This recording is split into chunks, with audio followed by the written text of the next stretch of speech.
임성근 전 해병대 1사단장이 적극 반격에 나서는 모양새입니다.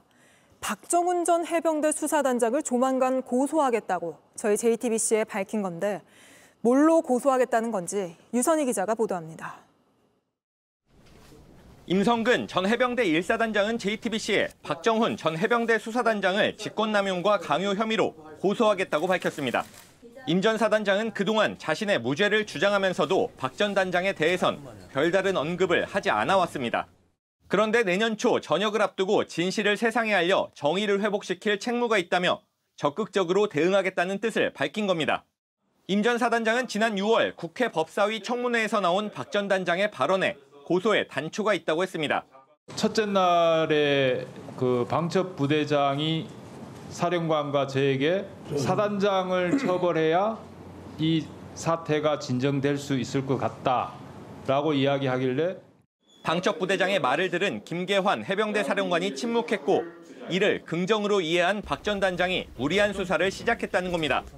최상병 순직 사건, 즉 변사 사건만 처리할 수 있는 박 전 단장이 무리하게 순직의 원인 범죄인 형사 사건까지 맡아 자신에게 혐의를 적용해 직권을 남용했다고 했습니다. 그러면서 박 전 단장이 자신에게 작전 통제권을 육군으로 넘겼어도 사단장 책임이 없다는 주장을 하지 말라는 게 사령관의 뜻이라고 말했다면서 이건 강요라고 주장했습니다. 이 같은 주장에 대해 박 전 단장 측은 일방적인 추측일 뿐이라고 반박했습니다. 방첩 부대장의 말과 상관없이 구체적인 진술이 확보됐기 때문에 혐의를 적용한 거라고 했습니다. 오히려 처음엔 임 전 사단장에 대한 혐의 적용을 반대했었다는 겁니다. 아직 과실에 대한 혐의를 명확하게 규명 못했다. 그리고 단순한 지휘 책임 때문에 법적 책임을까지 확정하는 것은 맞지 않다는 의견을 첫째 날은 제가 냈었습니다. 그러면서 직권남용 혐의와 관련해선 변사 사건을 처리하는 과정에 인지한 원인 범죄를 즉시 이첩하는 건 당연한 조치라고 주장했습니다. 강요 혐의에 대해선 진짜 강요는 누군가의 경로로 정당한 수사 결과가 뒤집힌 것이라고 밝혔습니다. 임 전 사단장이 형사 고소라는 강경책을 들고 나오면서 곧 열릴 국정조사에선 더 치열한 공방이 예상됩니다. JTBC 유선희입니다.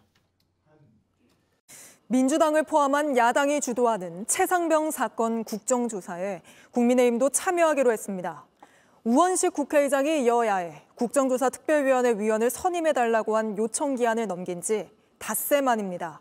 야당 단독으로라도 국정조사를 강행하는 건 맞겠다는 건데 민주당은 환영하면서도 국민의힘이 프레임 전환으로 진실을 왜곡해선 안 된다고 했습니다. 유정화 기자입니다.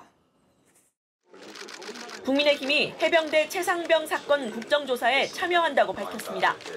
당초 경찰 수사 결과가 이미 나왔고 국회 청문회도 거쳤다며 참여에 부정적이었는데 입장을 바꾼 겁니다. 국민의힘은 야당 단독으로 국정조사를 하는 상황을 지켜볼 수만은 없다고 했습니다.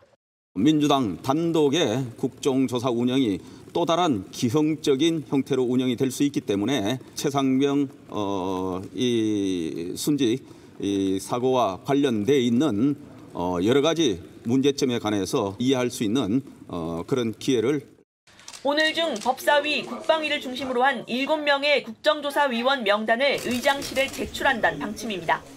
다만 국민의힘은 이미 최상병 사건을 야당의 정쟁용 의혹 제기로 규정하고 있는 만큼 국정조사에 참여하더라도 진실 규명에 적극적으로 임할지에 대해선 의문이 제기됩니다.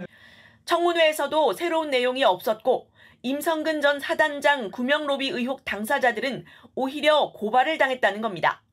민주당은 국정조사 참여 자체는 환영했지만 제보 공작 등 잘못된 프레임 전환으로 오히려 진실 규명을 방해할 수 있다는 우려를 나타냈습니다. 잘못된 프레임으로 진실을 왜곡하려고 하는 시도가 아니겠느냐, 그런 우려가 현실화되는 것 같아서 많이 좀 걱정스럽고요.